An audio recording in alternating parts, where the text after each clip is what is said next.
దీని యొక్క విలువ ఏమిటో తెలుసుకుని మళ్ళా తీసుకురా అని చెప్పాడట. నా జీవితానికిని ఈ రాయికిని సంబంధం ఏంటి దేవుడా అన్నాడట. నేను అడిగింది ఏంటి, నువ్వు ఇచ్చింది ఏంటి? అప్పుడు యహాన్ గారు కొంచెం తిక్క మనిషి కదా, మీరందరూ నవ్వుతున్నారు యహాన్ గారు అనేటప్పటికి నాకు అర్థమైంది. అందుకని తిక్క మనిషి కదా.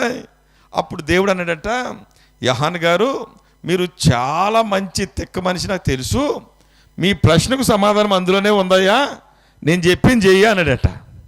ఇప్పుడు ఆ రాయి పట్టుకుని బయలుదేరాడు యహాన్ గారు కోట ముదిలేసి. ఇప్పుడు ఆ రాయి పట్టుకుని మొట్టమొదటిగా రాయి రాయి రాయి అంటే వెళ్ళి దీని విలువేంటో తెలుసుకుందామని ఆ ఊరు దాటేటప్పటికి చెత్త ఏరుకుంటా వస్తున్నాడంట ఒకడు. ఆ చెత్త సంచోటి ఎట్టుకుని ఆడు అట్టినాడట. ఇనప మొక్కలు కొంటాం, పాత సామాన్లు కొంటాం అంటే వచ్చాడట. మరి చేతులు ఏముంది, ఓ రాయి ఉంది. ఆడి దగ్గరికి వెళ్ళి అన్నాడట, ఒరే బాబాయ్ ఈ రాయి కొనుక్కుంటావా, దీని విలువేంటో చెప్తావా అన్నాడట. ఆడు అన్నాడట, చెప్తే నిలబట్రా యహాన్ గారు అన్నాడు. తీసుకున్నాడు, ఆ రాయి పైకి కిందకి చూశాడు. అన్నాడట, ఈ రాయి నువ్వు నాకు ఇచ్చేస్తే నీకు నేను ఏం చేస్తానో తెలుసా, ఓ చక్కని ఆ యొక్క ఏంటది అచ్చు ఏమొచ్చది, ఏమొచ్చండి అది, వేరుశనగ అచ్చు. అది చూడు ఆయనకి ఎంత బాగా తెలిసిందో, బాగా తింటాడుగా పోలే ఆయన. ఏరుశనగ అచ్చు, ఆ అచ్చెత్తను 1/2 కేజీ అన్నాడటండి యహాన్ గారికి. ఇప్పుడు మరి దేవుడు అన్నాడు కదా, ఆకలి అతను తినేది రాయికి ఏమొస్తుంది, అచ్చు తీసి తిందాం అనుకున్నాడు. కానీ దేవుడు అన్నాడు, ఏమన్నాడు, రాయి మాత్రం అమ్మకూడదు అని చెప్పాడు. సరే అతను చెప్పింది ఎంత అయ్యా అని అంటే, ఓ 1/2 కేజీ అచ్చెత్తను అన్నాడట. సర్లే నీకు అమ్మను బాబు అని కొమ్మర దాటి పెంటపాడు నుంచి పరిమెళ్ళు వెళ్ళాడు. ఆయన పరిమెళ్ళు వెళ్ళాడు, అక్కడ సంత జరుగుతుంది ఆదివారం. ఆ సంతలోకి వెళ్ళి ఓ వ్యాపారి కూరగాయలు అమ్ముకుంటూ ఉన్నాడట. ఆ కూరగాయలు అమ్ముకుంటూ వెళ్తుంటుంటే ఈ రాయి పట్టుకెళ్ళి కూరగాయల వ్యాపారికి ఇచ్చాడు. అయ్యా దీని విలువేంటో చెప్పవయ్యా అన్నాడట. అప్పుడు ఆయన చూసి, ఆ కూరగాయల వ్యాపారి చూసి తూకమేసి చూసి అన్నాడట, ఇదిగో 1 కేజీ ఉల్లిపాయలు ఇస్తానయ్యా అన్నాడట. ముందోడు ఎంత కట్టాడు దానికి విలువ, 1/2 కేజీ ఏరుశనగపప్పు కట్టాడు. Very good. ఏమన్నా మీకు వినపడతలేదా సౌండ్? ఆ నోరు వినపడతలేదు, అంతే, నోరు మాస్క్ కట్టుకున్నట్టున్నారండి. ఓకే. రెండవది కూరగాయల వ్యాపారి దగ్గరికి వెళ్ళారు. కూరగాయల వ్యాపారి ఎంత చెప్పాడు, ఎంత కట్టాడు దానికి విలువ, 1 కేజీ ఉల్లిపాయలు లేకపోతే 1/2 కేజీ ఉల్లిపాయలు కట్టాడు. ఇప్పుడు దేవుని మాటకు లోబడి ఆ రాయి అక్కడ అమ్మకుండా కొంచెం ఎదరికెళ్తే ఆ తాడేపల్లిగూడెం వచ్చింది. పెంటపాడు దాటేసామండి, తాడేపల్లిగూడెం వచ్చేసింది. తాడేపల్లిగూడెం వెళ్ళేసరికి అక్కడ ఓ షాప్కి వెళ్ళాడట. ఆ షాప్కి వెళ్తుంటే నిగలాడేస్తూ ఉంది షాపు. జిగ్ జాగ్ 8 గంటలకు మాత్రమే అన్నాడట.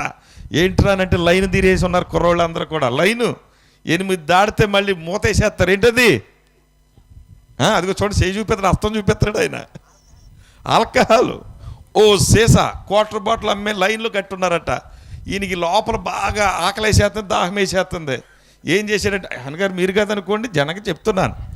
ఇప్పుడు ఆయన వెళ్ళాడట, ఎలా లైన్లో నిలబడ్డాడు. ఎక్కడ నిలబడ్డాడు, ఆ జనం మధ్యలో నిలబడి ఆయన వంతు రాగానే అన్నాడట, ఏమయ్యా వ్యాపారి, ఈ క్వార్టర్లో పుల్లు బాటిల్ అమ్మే వ్యాపారి, దీని విలువ ఎంతో చెప్పు అన్నాడట.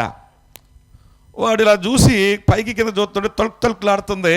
ఏమయ్యా, ఏమన్నాడు, కాపాడుతుంది. అప్పుడు అన్నాడట, ఓ 1/4 బాటిల్ ఇస్తానయ్యా అన్నాడట. మనకు కావాల్సింది అదే కదా, కాబట్టి 1/4 బాటిల్ అదే ఇస్తాను అన్నాడట. పీకుతుంది నోరు, కానీ దేవుడు ఏమన్నాడు, అమ్మొద్దు అని చెప్పాడు. ఇక్కడ 3 వ్యక్తుల దగ్గరికి వెళ్ళాడు ఆయన. ఓ మనిషి ఎవరి దగ్గరికి వెళ్ళాడు, రాయి పట్టుకుని 3 వ్యక్తుల దగ్గరికి వెళ్ళాడు. ముందు వెళ్ళిన వ్యక్తి ఏమని చెప్పాడు, దాని విలువ ఎంత కట్టాడు, 1/2 కేజీ అచ్చు కట్టాడు, వేరుశనగ అచ్చు కట్టాడు. దాని విలువ ఎంతో మీకు తెలుసు. ఇకపోతే రెండో వ్యక్తి ఉన్నాడే, ఆ వ్యక్తి దగ్గరికి వెళ్ళేటప్పటికీ 1 కేజీ ఉల్లిపాయల ధర కట్టాడు. మూడో వ్యక్తి ఉన్నాడే, ఆ వ్యక్తి 1/4 బాటిల్ కట్టాడు విలువ. ఇక దాటి చివరి వ్యక్తి దగ్గరికి వెళ్ళాడట. కొంచెం అలా దాటి వెళ్తుంటుంటే అక్కడ నగల వ్యాపారి, వజ్రాల వ్యాపారి కనబడుతున్నాడు, ఒక కొట్లో అమ్ముతూ ఉన్నాడు. అసలు ఈ దగ్గరికి వెళ్ళి చూద్దాం దీని విలువేంటో అని ఆ రాయి పట్టుకుని వెళ్ళి ఆ వజ్రాల వ్యాపారి దగ్గరికి వెళ్ళి బంగారపు కొట్లో ఇచ్చాడట. ఒక్కసారి ఆ రాయిని అటు ఇటు చూసి యోహాన్ గారి ముఖం పైనుంచి కిందకు చూస్తున్నాడట. చూసి ఏంటయ్యా అలా చూస్తున్నా, చెప్పబోయా దీని వెలవెంత అని అంటే, తాడే పెళ్ళిగుడు మా అమ్మేసినా కానీ నేను దీనికి విలువ కట్టలేను అని అన్నాడట. అమ్మంతంగా గుండాగిపోయింది. ఎవరికే? యోహాన్ గారికి. మీకు ఆగలేదులేండి. అయితే ఆ మాట చెప్పేసరికి ఆశ్చర్యానికి గురయ్యాడు ఆ వెళ్ళిన వ్యక్తి. అప్పుడు ఈ విధంగా అడిగాడు, అయ్యా ఏంటబ్బా అంత విలువేంటిది అని అంటే, ఆయన అన్నాడు, ఇది సామాన్యమైన రాయి కాదు, దీనికి ఒక చాలా విలువైనది. ఇది చాలా వజ్రము కంటే, వైడూర్యము కంటే, నగలు కంటే, బంగారము కంటే అత్యంత విలువైనటువంటి ఒక డైమండ్ గుణం ఇందులో ఉంది. ఇది ఇంత మొక్క తీసినా అంత మోయలేని డబ్బు వస్తుందయ్యా అని చెప్పాడట. ఇప్పుడు ఆ రాయి పట్టుకుని అమ్మొద్దన్నాడు కదా దేవుడు. ఇప్పుడు వచ్చాడు, వచ్చి దేవా దీని విలువేంటో నాకు ఇప్పుడు అర్థమైంది అన్నాడట. అప్పుడు ప్రభు అన్నాడట, ఏమని అన్నాడంటే, యోహాను గారు నువ్వు మొదట వెళ్ళావే, ఆ మొదటగా వెళ్ళినటువంటి వ్యక్తి చేతిలో ఈ రాయి పెట్టావే, ఆ పెట్టిన రాయి నీ జీవితానికి సాదృశ్యమో, నీ బ్రతుకు సాదృశ్యమో. అయితే నువ్వు వెళ్ళి ఆ మొదటి వ్యక్తి చేతిలో పెట్టావే, ఆ విలువ తెలియనటువంటి వ్యక్తి చేతిలో, ఆ ఎందుకు పనికిరాని వాని చేతిలో పెట్టావే, ఆ పనికిరానటువంటి చేతిలో పెట్టేసరికి నీ జీవితపు విలువ ఎంతకు దిగజార్చాడు? ఓ 1/2 కేజీ అచ్చుకు దిగజార్చాడు. రెండో వ్యక్తి దగ్గరికి వెళ్ళావే, కేజీ ఉల్లిపాయల విలువ మాత్రమే ఉంది నీ బతుకో. మూడోది ఉన్నాడే, క్వార్టర్ మాత్రమే అయింది నీ బతుకో. కానీ 4వ వ్యక్తి ఉన్నాడే, దీని విలువ తెలిసినటువంటి ఒక వ్యక్తి, దీని విలువ ఏమిటో, దీని యొక్క అర్థవంతమైనటువంటి దీని యొక్క రూపేమిటో, దీని విలువ, దీని ఉన్నతమైన స్థితి ఏమిటో ఆ వ్యక్తి తెలిసిన వారి చేతిలో పెట్టావే, ఆ పెట్టేసరికి ఆ రాయికి ఏమొచ్చింది? విలువ మారిపోయింది. ఈ రాత్రి వాక్యానికి వెళ్లే ముందు ఈ చిన్న ఉపమానం ఎందుకు చెప్పానో తెలుసా? ఇక్కడ మీరు కూర్చున్నటువంటి చిన్నారులు, పెద్దలు, పిల్లలు, వృద్ధులు, అవ్వలు, తాతలు, పెద్దలు, యోహాన్ గారు లాంటి చాలా మంది పెద్దలు, ఈ గ్రామస్తులందరూ కూడా ఒక రాయితో సమానం. నేను కూడా. అయితే ఈ రాయి దేనికి సూచన అనంటే, ఇక్కడ కూర్చున్న మన అందరి జీవితానికి సూచనగా ఉంది. ఇప్పుడు నీ జీవితం ఉందే, నా జీవితం ఉందే, నువ్వు ఎవరి చేతిలో పెడతావో ఆ పెట్టినటువంటి ఆ యొక్క స్థితి వల్ల, లేక ఆ పెట్టినటువంటి వ్యక్తి చేతిలో, ఏ వ్యక్తి చేతిలో నువ్వు పెడతావో ఆ వ్యక్తి చేతిలో పెట్టిన కారణాన నీ స్థితి ఆ విధంగా ఉంటుంది. అందుకని బైబిల్లోంచి ఒక వ్యక్తి స్థితి దేవుని చేతిలో పెడితే ఎలా మారిందో మనం చూద్దాం. ఇప్పుడు అందరూ బైబిల్ తీయండి దయచేసి. మార్కు సువార్త అందరూ తీయాలి. మీరు చదివిందే తెలిసిందే అవ్వచ్చు, కానీ జాగ్రత్తగా కొద్ది నిమిషాలు ధ్యానం చేద్దాం. వాక్యపు వెలుగులో 5వ అధ్యాయము 1వ వచనం నుంచి 6వ వచనం వరకు నాటి ధ్యానం. అయితే మొదటి వచనం చదవండి. నేను రెఫరెన్స్లో చెప్పేసి ప్రకటన నుంచి ఆదికాండం ప్రకటన దాకా ఏమి వెళ్దో 1-2 వచనాలు మాత్రం చదివిస్తాను. మీరందరూ శ్రద్ధగా అటు ఇటు తిరగకుండా జాగ్రత్తగా వినాలి. ఓకే, చదవండి. వార సముద్రమునకు అద్దరినున్న గెరాసేనుల దేశమునకు వచ్చిరి. అందరూ ఈ మాట కంటత చేయాలి. ఏ ఊరండి ఇది? గెరాసేను. అందరూ చెప్పాలి దయచేసి. ఇక్కడ ఉన్న వాళ్ళు చెప్పండి. మీరు అందరూ స్త్రీలు ఎక్కువ ఉన్నారు. గెరాసేను. ఓకే, ఇటు పక్కన ఉన్న వాళ్ళు చెప్పండి. తమిళ్ళు అందరూ చెప్పాలి. ఏ ఊరు? గెరాసేను. నన్ను ఎలా చూడరా, ఫ్యాన్ అంక చూస్తున్నాం ఏంటి? ఇలా నా ఎంక చూడు. చెప్పు, గెరాసేను చెప్పండి. అందరూ చెప్పండి. గెరాసేను. అందరూ కలిపి చెప్తే ఈ ప్రాంతం పేరు చెప్పండి అందరూ కూడా. గెరాసేను. గెరాసేను అన్నటువంటి ప్రాంతం ఒకటి ఉంది. ఈ గెరాసేను అనే ప్రాంతం ఎట్లాంటిదంటే కొమ్మర అనే గ్రామంలాగా అది కూడా ఒక ప్రాంతం. ఈ గెరాసేను అనే మాటకు అర్థం ఏంటంటే తగువు నుండి వచ్చువాడు అని అర్థం. గ్రీకు భాషలో దాని అర్థం తగువు నుండి, పోరాటం నుండి వచ్చువాడు అని అర్థం. గెరాసేన్ అనే మాటకి the one who comes from the fight అని అర్థం.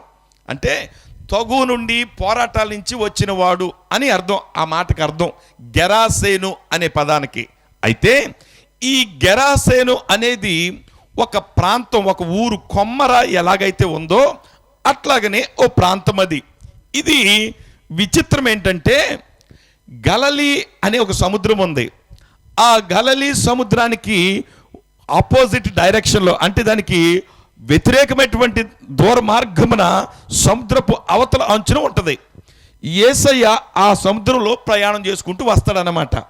అయితే ఆయన ప్రయాణాన్ని పక్కన పెడితే ఈ గెరాసేన్ అనేటువంటి దాని గురించి కొంత తెలుసుకుందాం మనం. పాఠం ఇందాక మనిషి గురించి తెలుసుకున్నాం కదా, అట్లాగనే ఈ గెరాసేన్ యొక్క గ్రామం గురించి మనం తెలుసుకోవడానికి ప్రయత్నిస్తే ఈ గ్రామంలో ఎక్కువగా వీళ్ళు ఎవరై అంటే పందులు మేపుకునేవాళ్ళు. పందులు బాగా పెంపకం అన్నమాట వాళ్ళకి. ఈ పందులే వాళ్ళకి బాగా పెంపకంతో ఆదాయం కూడా వచ్చేది. రెండవది ఏంటంటే ఆ ప్రాంతంలో ఎక్కువ మంది యూదులు లేరు, అందరూ కూడా అన్య జనాంగానికి సంబంధించిన వాళ్ళే. అంటే అన్యులు కాదు, అన్యులు వాళ్ళు, ఇశ్రాయేలీలు కాదు. అయితే మూడవది ఏంటంటే వీళ్ళు బాగా పేదవర్గానికి సంబంధించిన వారు. ఆర్థికంగానేమో పెద్ద సంపన్న స్థితి లేని వారు. రెండోది సామాజిక వర్గంలో చూస్తే అన్య జనాంగానికి సంబంధించిన వారు. ఇకపోతే వాళ్ళ వృత్తిపరంగా చూస్తుంటుంటే అపవిత్రమైన వృత్తి చేసుకునేవారు. ఎందుకు అపవిత్రత వృత్తి అని అన్నానంటే యూదుడికి పంది అనేది అపవిత్రమైంది. అపవిత్రమైనటువంటిది జంతువు ఏదైనా ఉంది అని అంటే ఆ అపవిత్రమైనటువంటి జంతువు పంది. దాన్ని ముట్టకూడదు, దాన్ని తినకూడదని మోషే ధర్మశాస్త్రంలో దేవుడు తెలియపరిచాడు. ఆ బైబిల్లో ఉంది. యూదులైన వారు దాన్ని ముట్టరు. రెండు, చచ్చినటువంటి శవాల దగ్గరికి గురువులు వెళ్ళకూడదు, యూదుడు తరచుగా వెళ్ళకూడదు. మూడు, సమాధుల దగ్గరికి అసలు వెళ్ళకూడదు. ఇక్కడ పేదరికం వల్లనో లేక ఆర్థిక పరిస్థితులు దిగజారుట వల్లనో ఆకలి కొరత వల్లనో ఆ యొక్క పరిస్థితులు మనం చూస్తున్నట్లయితే వాళ్ళు ఎక్కువగా చావులకి గురయ్యేవారట. మరణాలకు గురయ్యి సమాధుల దొడ్డే ఊరెంత ఉందో అంతకంటే రెట్టింపుగా సమాధుల దొడ్డు కూడా ఉండేదట. అంటే గెరాసేనులు ఏమిటి అని వాళ్ళ గ్రామం గురించి మనం కొంచెం స్టడీ చేస్తే వృత్తిలోనేమో పందులు మేపుకుని అపరిశుద్ధమైన దాన్ని చేసే పనులు. రెండు, ఆర్థికంగా సంపన్న స్థితి లేనటువంటి పరిస్థితులు. మూడు, వాళ్ళకి చావులు మరణాలు కూడా ఎక్కువగానే ఉండేవి. నాలుగు, వీళ్ళు యూదులకి అంటరాని వారిగా ఉండేవారు. ఇట్లాంటి పరిస్థితుల మధ్య ఒక వ్యక్తి మనకు కనబడుతూ ఉన్నాడు. చదవండి ఇప్పుడు 2వ వచనంలోకి రండి. ఆ గ్రామంలోనికి ఆ దోణి దిగగానే అపవిత్రాత్మ పట్టిన ఇప్పుడు ఒక వ్యక్తి స్థితి గురించి మనం మాట్లాడుకుందాం. దేవుని ప్రణాళిక తర్వాత మాట్లాడతాను మీతో. మనిషి యొక్క స్థితి గురించి మాట్లాడుకుందాం. గ్రామము అడుగంటిన గ్రామము, వృత్తి అపవిత్రమైన వృత్తి, ఆర్థిక పరిస్థితులు దిగజారిన పరిస్థితుల్లో, సామాజికంగా ఉన్నతమైనటువంటి వర్గాలకు చెందిన వారు కాదు. ఇట్లాంటి ప్రాంతము గెరాసేను ప్రాంతము. ఇంకా చివరికి దాన్ని జాగ్రత్తగా లోతుకెళ్ళి చరిత్ర చదివితే ఈ గెరాసేనులో ఉన్నటువంటి రెండో వృత్తి ఏంటో తెలుసా? మాంత్రిక వృత్తి. దెయ్యాలను పట్టి పీడించబడుతున్న వాళ్ళు ఏం చేస్తారంటే విడిపించడానికి పూర్వం మనకు ఉండేది ఏమనంటే తాళ్ళు తీసుకోవడం, తాళ్ళు కట్టించుకోవడం, రొత్తరేఖలు కట్టడం, దెయ్యం పట్టినోడికి విడిపించడం అని సాయిబు గారి దగ్గరికి వెళ్ళి తాళ్ళు తెచ్చుకోవడం మనకు ఉండేది పూర్వం. మనకు మీకు ఉందో లేదో నాకు తెలియదు కానీ ఇప్పటికే ఉంది. కరెక్ట్ అండి అది. అయితే ఇట్లాంటి పని మాంత్రిక వృత్తి చేసుకునే వృత్తి కూడా ఉండేది వాళ్ళకి. మాంత్రిక వృత్తి, పందులు వృత్తి, ఆర్థికంగా జారిపోవడం, మనిషి జీవితంలో ఎక్కడ కూడా కలిసి ఒక ఉన్నతమైనటువంటి పరిశుద్ధమైన జీవితం కలిగినటువంటి ప్రాంతం కాదు. ఇట్లాంటి ప్రాంతానికి వెళ్ళాలనంటే చాలా ఇబ్బందికరంగా యూదులకు ఉంటుంది. అట్లాంటి ప్రాంతంలో ఒక మనిషి ఉన్నాడు. ఆ మనిషి స్థితి ఎలా ఉందయ్యా అని అంటే చదవండి దయచేసి. వాడు అపవిత్రాత్మతో నింపబడి సమాధులలో నుండి వచ్చి అని రాయబడింది. గమనించండి, నేను అడుగుతూ ఉన్నాను, మీరు అందరూ చెప్పొచ్చు. మనిషి ఎక్కడ బ్రతకాలండి యోహాను గారు? ఊళ్ళోనా, సమాజంలోనా, సమాధుల్లోనా? అందరూ చెప్పాలి. ఊళ్ళో బతకాలా, చచ్చిపోతే ఎక్కడ కప్పెట్టాలా? సమాధులు కప్పెడతారు. కానీ వీడు ఎక్కడ బతుకుతున్నాడు? సమాధుల్లో బతుకుతూ ఉన్నాడంట. ఏంటి ఈ ఆశ్చర్యం? మనిషి సమాధుల్లో బ్రతకాలా, సమాజంలో బ్రతకాలా, ఇంట్లో బ్రతకాలా, లేకపోతే రోడ్డు మీద బ్రతకాలా అని అంటే, ఓ వ్యక్తి బ్రతకడానికి దేవుడు భగవంతుడు భార్యనిచ్చాడు, ఓ బిడ్డలనిచ్చాడు, ఓ భర్తనిచ్చాడు, ఓ చక్కటి ఇల్లు ఇచ్చాడు. ఆ వ్యక్తి, ఆ కుటుంబము చక్కగా బ్రతకాలన్నటువంటి ఉద్దేశంతో సమాజంలో మనం చూస్తూ ఉంటాం. అయితే ఈ వ్యక్తికి పట్టేటువంటి దుస్థితి ఒక్కసారి మనం చూస్తే, భార్యను విడిచిపెట్టాడు, పిల్లలను విడిచిపెట్టాడు, తల్లిదండ్రులను విడిచిపెట్టాడు, ఇల్లును విడిచిపెట్టాడు, ఊరును విడిచిపెట్టాడు. ఎక్కడికి పోయాడు? ఇల్లు విడిచి, గూడు విడిచి, ఊరు విడిచి, సమాధులు అనగా చచ్చిన వల్లకాల్లోనికి, సమాధుల మధ్య, ఆ కట్టినటువంటి గోళాల మధ్య వెళ్ళి ఆ గోళాలనే ఆ శవాలు కప్పెట్టే పరిస్థితుల మధ్య వీడు అక్కడ నివాసము చేస్తూ ఉన్నాడు. ఇది వీడి స్థితి. ఎందుకు ఇలా తయారయ్యాడో అని మనం చూస్తే, వాడు మొట్టమొదటగా మానసిక పరిస్థితి దిగజారిపోయింది. మానసిక పరిస్థితి, మెంటల్ ఫ్యాకల్టీ అంటారు ఇంగ్లీష్లో. మెంటల్ ఫ్యాకల్టీ అంటే ఒక వ్యక్తి ఏదైనా ఓ సమస్యను ఎదుర్కోవడానికి మనకి ఎదురొచ్చినప్పుడు, అది అప్పో, కష్టమో, ఇబ్బందో, ఇరుకో ఎదురొచ్చినప్పుడు దాన్ని తట్టుకునే శక్తిని ఏమంటామంటే మానసిక స్థితి స్ట్రాంగ్గా ఉండాలి ఆ మనిషికి. ఈరోజు వ్యవసాయదారులు, రైతులు ఒకవేళ పంట సరిగ్గా రాలేదు, అనుకున్న దిగుబడి రాలేదు, తగ్గిపోయింది. కొంతమంది ఏం చేస్తారో తెలుసా?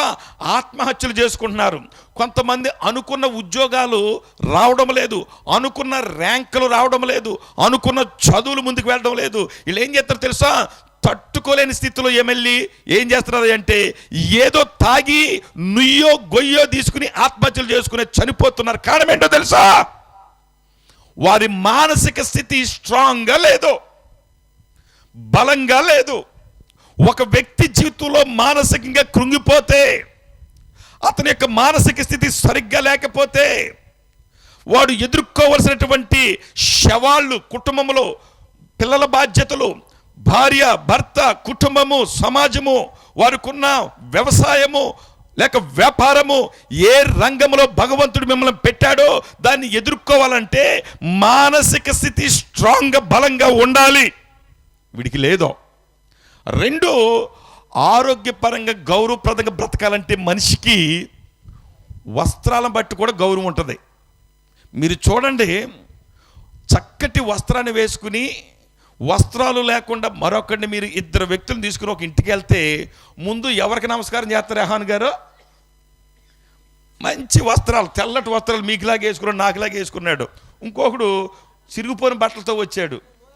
అప్పుడు లోవాడు అంటాడు, ముందు నమస్కారం ఎవరికి చేస్తారో? యోహాను గారు నమస్కారం అండి అంటాడు. ఇది సమాజంగా జరిగేది కదా, అందరికి అర్థమవుతుంది అనుకుంటున్నాను నేను. అయితే వస్త్రధారణ బట్టి కూడా మనకు గౌరవం వస్తుంది. ఈ స్త్రీలు ఉన్నారే, పెళ్ళిళ్ళకి వెళ్తారు పట్టు చీరలు కట్టుకుని, వస్త్రాన్ని బట్టి మనిషికి కొంచెం ఏమొస్తుంది? కొంచెం విలువ కనపడతా ఉంటుంది. ఇక్కడ విచిత్రం ఏంటో తెలుసా? వీడి స్థితి వస్త్రం కూడా లేదంటే వీడికి. మొదటిది మానసిక సరిగ్గా లేదు, రెండు వస్త్రధారణ సరిగ్గా లేదు. అక్కడ రాయబడిన మాట ఏంటంటే, వాడు దిగంబరిగా తిరుగుతూ ఉన్నాడంట సమాధుల్లో. ఇక్కడ దేనికి సాదృశ్యం తెలుసా? ఈరోజు సమాజంలో మనుషుల స్థితి కూడా దిగంబరంగా బ్రతుకుతున్నారు. ఎలాగో తెలుసా? మీరు త్రాగుడు మనిషిని కన్ను మిన్ను కాకుండా పడగొడుతుంది. ఈరోజు మీరు చూడండి, ఫుల్గా తాగి ఆడు డ్రైనేజ్లో పడుతున్నాడో, డివైడర్ మీద పడుతున్నాడో, రోడ్డు మీద పడుతున్నాడో, ఇల్లు గొప్పు గొయ్యే తెలియకుండా పడిపోతున్నాడు. ఏమండి, ఏం జరుగుతుందో మనం చూస్తుంటాం. మేము కొన్నిసార్లు ఇట్లాంటి కూటాలకు వచ్చి వెళ్తూ ఉంటాం. తాడేపల్లిగూడెం, ఈ తాడేపల్లిగూడెం గుడిలో ఏం చేస్తా తెలుసా, రోడ్డుకి అడ్డంగా పడిపోయి ఉంటారు. నేను అనుకుంటా నీ చచ్చిపోడా ఏంటి అనుకుంటాం. ఏం లేదు, కోమలకి వెళ్ళిపోతాడు ఈయన అన్నట్టు. ఈయన బాగా అనుభవం ఉన్నట్టుందండి, బాగా అనుభవం. మొత్తం కోమలకి వెళ్ళిపోతాడు. నిజమేనండి. ఆయన ఇలా పడిపోయి ఆ బట్టలన్నీ కూడా ఊడిపోయి, ఇంతకి తర్వాత ఎవరు రైడని ఎంక్వైరీ చేస్తే ఆ ఇంట్లో ఆడు మేస్త్రి అంట. మేస్త్రి, ముఠా మేస్త్రి. ఆ మేస్త్రి అన్న గౌరవం కూడా లేదు. ఎప్పుడో ఈ త్రాగుడు లోపలికి వెళ్తే ఇంటికడ భార్య పిల్లలు ఏం చేస్తారో తెలుసా, మా నాన్న వెళ్ళాడు, పని చేసుకున్నాడు, చక్కగా ఆహారం పట్టుకొస్తాడు, చక్కగా డబ్బులు పట్టుకొస్తాడు, తెస్తే తిందామనేమో ఈ భార్య పిల్లలు చూస్తూ ఉంటారు. ఈడెక్కడ పడ్డాడు? ఈడు రోడ్డు మీద కన్ను మిన్ను కానకుండా పడిపోయాడు. నేనేమంటారో తెలుసా, ఈనాడు త్రాగుడు మనిషిని హీనపరిచే స్థితికి తీసుకువెళ్ళిపోతుంది. ఈరోజు చాలా కుటుంబాలు, 199 కుటుంబాలు ఆర్థికంగా నాశనం అవడానికి గల కారణము త్రాగుడు. నీ విలువైన భార్య అవమానాలకు గురవడానికి, నీ అందమైన పిల్లలు దిగజారిపోవడానికి, నీ కుటుంబము హీన స్థితికి రావడానికి. సమాజమా, ఇది మతం కాదు, బైబిల్ బోధించేది నీ యొక్క సామాజిక జీవితంలో నీ బ్రతుక్కి ఒక విలువ ఉండాలని యేసయ్య బోధిస్తూ ఉన్నాడు ఈ రాత్రి. ఈడు స్థితి ఏంటో తెలుసా, వస్త్రహీనుడై తిరుగుతూ ఉన్నాడట. వస్త్రాలు విడిచిపెట్టి, కుటుంబాన్ని విడిచిపెట్టి, సమాజాన్ని విడిచిపెట్టి సమాధుల్లో తిరుగుతూ ఉన్నాడు, చచ్చిన శవాల మధ్య. ఈరోజు చాలా మంది జీవితాల్లో స్త్రీలు పురుషులు కూడా త్రాగుళ్ళకి పడి వస్త్రహీనులుగా జీవిస్తున్నటువంటి పరిస్థితులు మనం చూస్తూ ఉన్నాం. ఇది ఈనాటి సమాజంలో జరుగుతున్నటువంటి పరిస్థితుల్లో మీరు గమనించాలి. బైబిల్ అంటే పరలోకం నరకం గురించి మాత్రమే కాదు, మనిషి ఎలా బ్రతకాలో బోధించేది బైబిల్. నువ్వు సమాజంలో ఎలా జీవించాలి, ఓ భర్తగా ఎలా బ్రతకాలి బాధ్యతగా, ఓ భార్యగా నువ్వు విధేయత కలిగి నీ భర్తకు కాపురం ఎలా చేయాలి, తల్లిదండ్రులకు ఏ విధంగా విధేయత చూపించాలి, నువ్వు చక్కగా ఒక మంచి వ్యాపారం అయితే ఆ వ్యాపారాన్ని ఎలా వృద్ధి చేసుకోవాలి, ఓ ఉద్యోగం అయితే ఆ ఉద్యోగాన్ని కాపాడుకుంటూ నువ్వు ఎలా పోషించుకుంటూ వెళ్ళాలి, ఓ కుటుంబంలో ఓ బాధ్యత కలిగిన వ్యక్తిగా సమాజంలో ఓ విలువైన పౌరుడిగా జీవించాలని దేవుని గ్రంథం బోధిస్తూ ఉంది. ఇలాంటి బోధ ఎవడు చేయడం లేదు. ఇప్పుడు చాలా మంది ఎవరు మత మార్పిడిలు, కుల మార్పిడిలు అనుకోవడం. కులం కాదు, మతం కాదు, నీ జీవన శైలి మారునుగాక. యేసయ్య మాట్లాడుతున్న స్థితి ఏంటో తెలుసా, ఇక్కడ మనిషి పడి ఉన్న స్థితి గురించి తెలియపరుస్తూ ఉన్నాడు. వీడి స్థితి ఎలా ఉందంటే మానసికంగా సరిగ్గా లేదు, అందుకనే భార్యను విడిచిపెట్టాడు. పిచ్చోడు ఏం చేస్తాడో అది తల్లో పిల్లో తెలియకుండా మాట్లాడుతూ ఉంటాడు. ఇది ఇల్లో వాకలో కూడా తెలియకుండా జీవిస్తూ ఉంటాడు. మానసిక పిచ్చ స్థితిగా మారిపోయింది. అందుకని వాడు కొంపొదిలాడు, ఊరు వదిలాడు, భార్యను వదిలాడు, పిల్లలు వదిలాడు, తల్లిని వదిలాడు, బాధ్యత విస్మరించి ఎక్కడ బ్రతుకుతున్నాడయ్యా?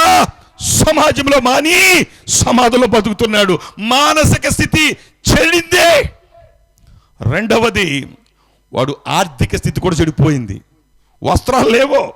కొంతమంది వచ్చి ఏం చేస్తారంటే అక్కడ రాయబడింది, కొంతమంది పట్టుకుని ఇట్లాంటి యహాన్ గారు లాంటి నాలాంటి పట్టుకుని ఈయన బాగు చేసి ఒక బట్ట కట్టి ఇంట్లో పెట్టి ఈయన సరి చేద్దాం కదా అనుకున్నారంట. అక్కడ మీరు చదివితే రాయబడింది 3-4 వచనాల్లో. వాడిని పట్టుకుంటే ఏ మనిషి వాడిని బంధింపలేకపోయేనో.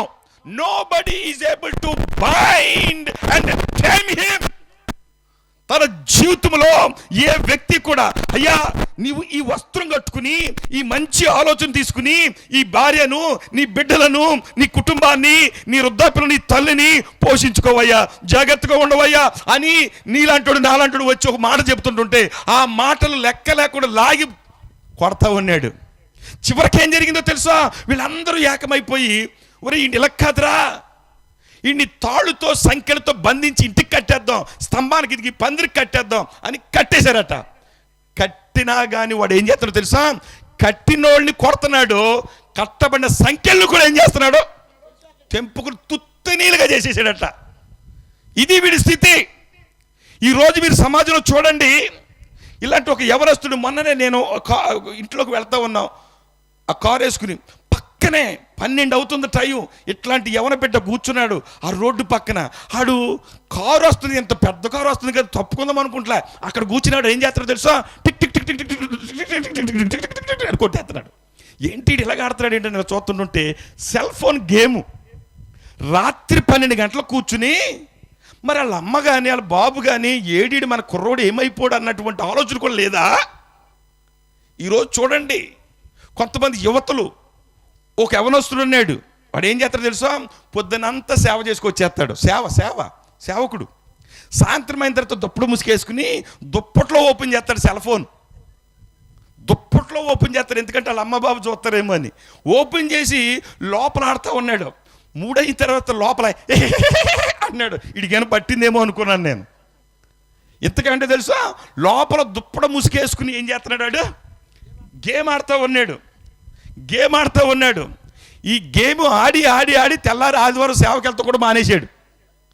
ఇంతకే వాళ్ళ అమ్మ బాబు ప్రతిరోజు చెప్తున్నారంట, రేయ్ సేవకి వెళ్ళేవాడు, నువ్వు సేవ చేసుకుంటూ మనిషి ఏంట్రీ గేమ్లో.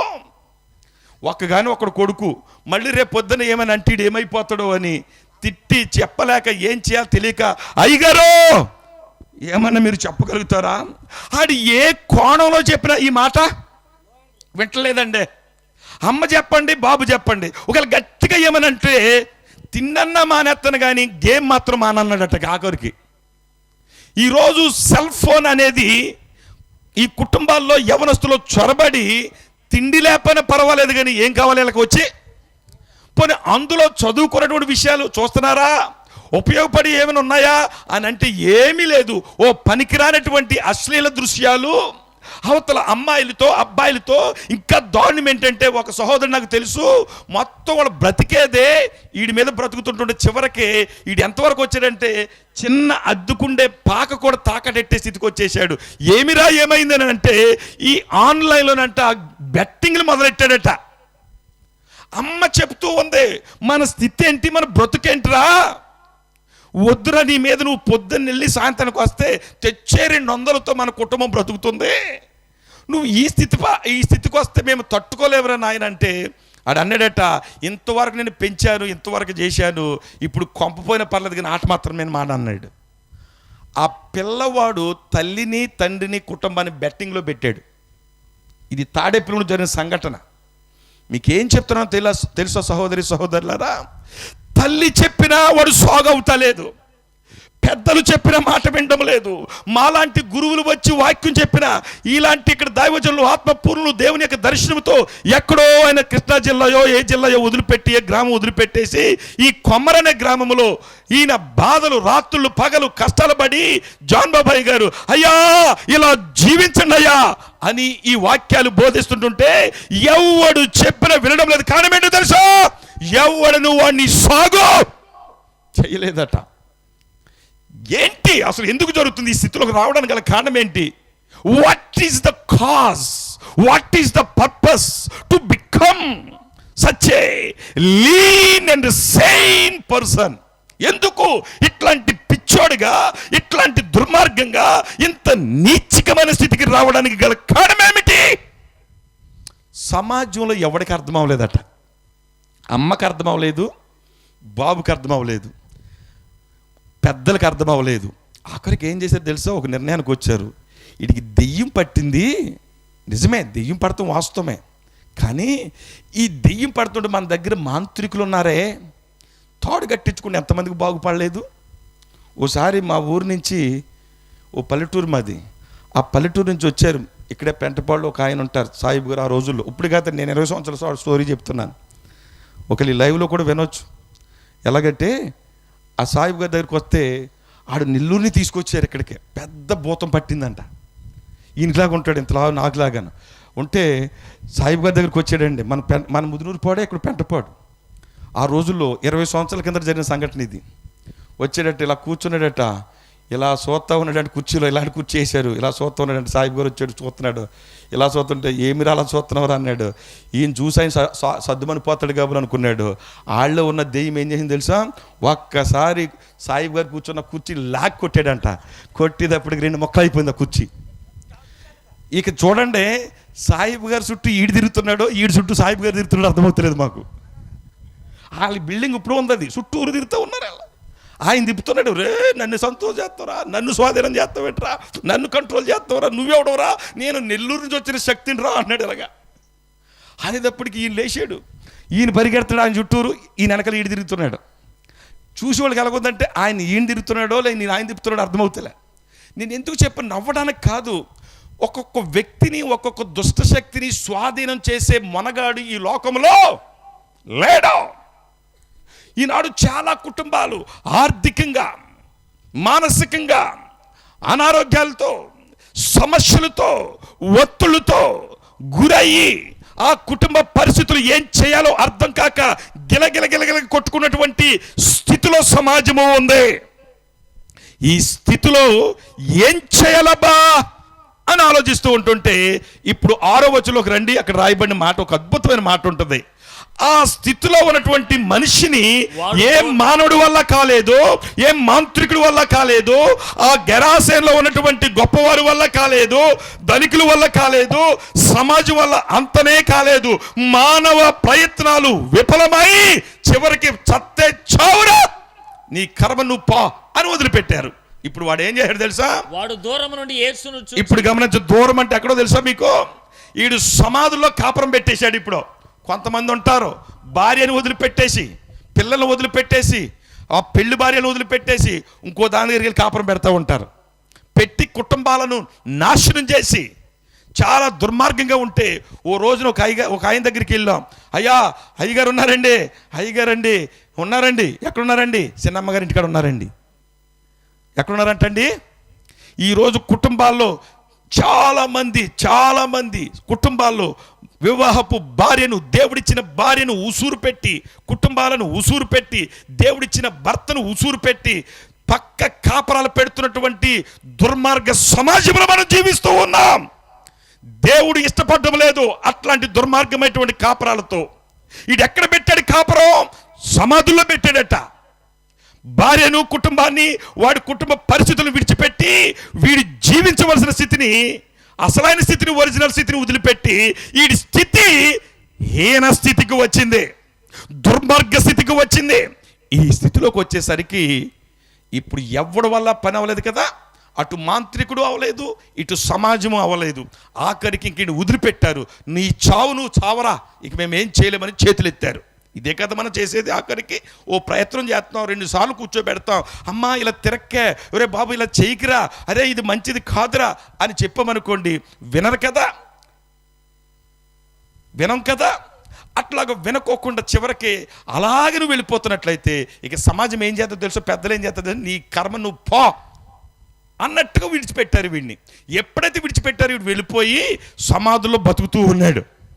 ఇన్ని పట్టించుకునే నాదుడే లేనే లేదో సమాజమా. ఇప్పుడు పట్టించుకునేవాడు ఎవడైనా ఉన్నాడా?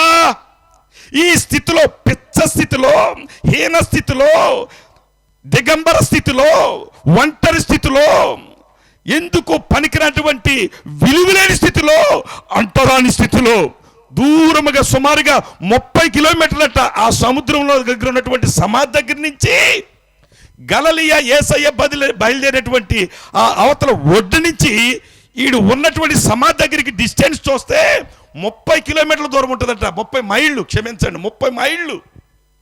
ఈ 30 మైళ్ళు విచిత్రమేంటో తెలుసా, యేసయ్య ఎన్ని ఆటంకాలు వచ్చినా సముద్రాన్ని దాటి, కుల వ్యవస్థను కొట్టి, అంటరాని పనులను పక్కన పెట్టి, యూదుడని అన్యుడని, ఆ భేదము ఈ భేదము, నీచ స్థితి అని చూడక ప్రతి కట్లను తెగనరికి యేసయ్య ప్రయాణిస్తూ ఉన్నాడు. దేవునికి మహిమ కలుగును గాక. చప్పలు కొడుతూ దేవుని నామాన్ని మహిమపరుచుకుందాం. చప్పలు కొడుతూ దేవుని నామాన్ని మహిమర్చిపోతూ దేవుని స్తుతిస్తూ, నీ కొరకు ఒక ఆయన ఉన్నాడు. సమాజము పట్టించుకోలేనప్పుడు, మనిషి హీన స్థితిలో ఉంటున్నప్పుడు, నా స్థితి దిక్కుమాలి స్థితిలో ఉన్నదే, నా స్థితి ఒంటరి స్థితిలో ఉన్నదే, నా బంధువులు పట్టించుకోలేదే, నా నా తోటి వారు పట్టించలేదే, నా స్థితి ఇలాంటి స్థితిలో ఉంటున్నప్పుడు పట్టించుకునే నాదుడు లేడా అని ప్రశ్న వేస్తే, దేవుని ప్రణాళిక యొక్క ఉద్దేశములో దేవుడు చేస్తున్నటువంటి ఒక ఉద్దేశం ఏంటో తెలుసా? 30 మైళ్ళని చూడలేదు, వాడు కులము అన్యుడని చూడలేదు, వాడి ఆర్థిక పరిస్థితి దిగజారి పరిస్థితి అని చూడలేదు, వాళ్ళ పందులు మేపుకునే వాళ్ళని చూడలేదు, అది అపరిశుద్ధమైన పంది జీవితం అని చూడలేదు, సమాధిలోకి గురువులు రబ్బైలు వెళ్ళకూడదని చూడలేదు, ఇశ్రాయేలీయుడు అట్లాంటి గెరాసేన్లోకి అడుగు పెట్టకూడదని చూడలేదు, సముద్రం అని చూడలేదు, రాత్రి అని చూడలేదు, అలసిపోయానని చూడలేదు, అంతకు ముందుకు బలమైన సేవ చేసి అలసిపోయానే అని చూడలేదు. ఇప్పుడు యేసయ్య ఆ స్థితిలో ఉన్న వ్యక్తిని చూడడానికి ఓ ప్రణాళికతో వస్తూ ఉన్నాడు. హల్లెలూయా.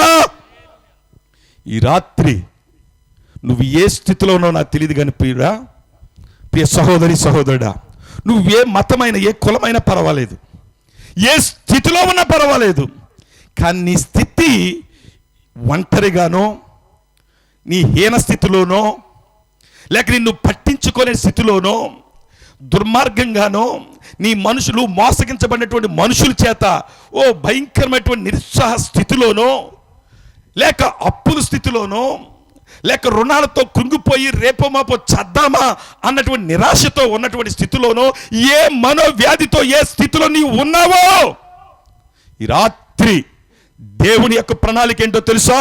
ఆ స్థితిలో ఉన్నవాడి పట్ల వాడిని విడుదల చేసి, వాడిని బాగు చేసి, వాడిని రక్షించి, మరలా ఉన్నతమైనటువంటి దేవుని స్థానంలో పెట్టి ఒక ఉన్నతమైనటువంటి ప్రణాళికతో యేసయ్య బయలుదేరుతూ ఉన్నాడు. ఇప్పుడు బయలుదేరి చేస్తున్న పని ఏంటో తెలుసా? అక్కడికి చేరాడంట. సమాధులు ఎంట్రన్స్ కూడా వెళ్ళలేదు ఇంకా, ఆయన సరిగ్గా ఒడ్డుకు చేరాడు. ఇప్పుడు అంత దూరం నుంచి చూస్తూ ఉన్నాడట. ఎవడో ఈ దిగంబర స్థితిలో, ఈ ఒంటరి స్థితిలో, ఈ పిచ్చ స్థితిలో, ఈ హీన స్థితిలో, ఈ పేద స్థితిలో ఉన్నటువంటి ఆ దౌర్భాగ్య స్థితిలో ఉన్నటువంటి వ్యక్తి దూరంగా ఉన్న యేసయ్యను చూశాడట. ఇప్పుడు ఏం చేస్తాడో తెలుసా? వాళ్ళలో ఉన్నటువంటి దురాత్మ, వాళ్ళలో ఉన్నటువంటి దెయ్యం పట్టి పీడిస్తూ ఉంది. ఇప్పుడు అనుకుంటుందట, పరుగున వచ్చి, అంతకు ముందేమో అనేక మంది వచ్చి బంధించడానికి ప్రయత్నిస్తే, ఇప్పుడు ఒక్కగా వస్తున్నటువంటి యేసయ్య వైపు చూస్తున్నటువంటి దురాత్మ అర్థమైపోయింది, సర్వశక్తిమంతుడైన దేవుడు నా వైపుకు వస్తూ ఉన్నాడు. ఇప్పుడు ఆయన వస్తే ఈ వ్యక్తుల స్థానము లేదు. ఇంతవరకు వీడి జీవితాన్ని పట్టి హీనపరిచాను, అగౌరవపరిచాను, దిగంబరిగా చేశాను, చాలా పిచ్చివాడిగా, ఒంటరివాడిగా, నీచంగా తిప్పాను. ఇప్పుడు ఆయన వస్తే, ఆయన ప్రణాళికతో వస్తే ఇక నేను ఇక్కడ ఉండడానికి వీలు లేదో అనుకుంది. అందుకని ముందుగానే పరిగెత్తుకుంటూ ఆయన దగ్గరికి వెళుతూ ఉంది. ఏమంటుందయ్యా? చదవండి. యేసు దేవుని కుమారుడా. గమనించండి ఏమని చెప్తుంది? ఆ లోపల ఉన్నటువంటి ఆ మనిషి, లోపల ఉన్న దురాత్మ, లోపల ఉన్న దెయ్యమా, లేక మాట్లాడుతున్న ఈ మానవుడా అని మనం చూస్తే, లోపల ఉన్నటువంటి దురాత్మ అనేటువంటి దెయ్యం చెప్తున్న మాట యేసుని గురించి ఈ విధంగా చెప్తుంది.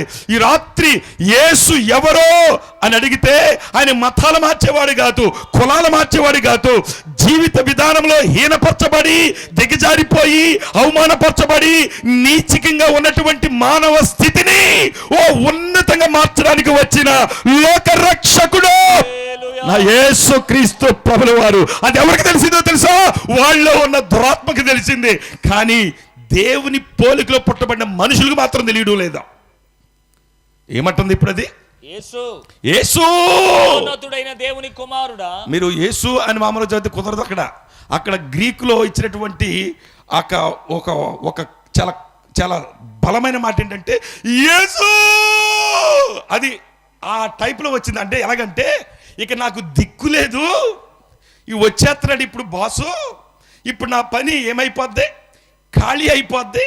వీడిని వదిలిపెడితే నేను ఎక్కడికి పోవాలా? నా బతుకేంటో తెలుసా? నరకానికి వెళ్ళి పాతాళానికి వెళ్ళిపోవాలి నేను. నా జీవితమే పాతాళము. ఇప్పుడు పాతాళంలోకి ఈయన వచ్చేస్తున్నాడు, పంపించేస్తాడు.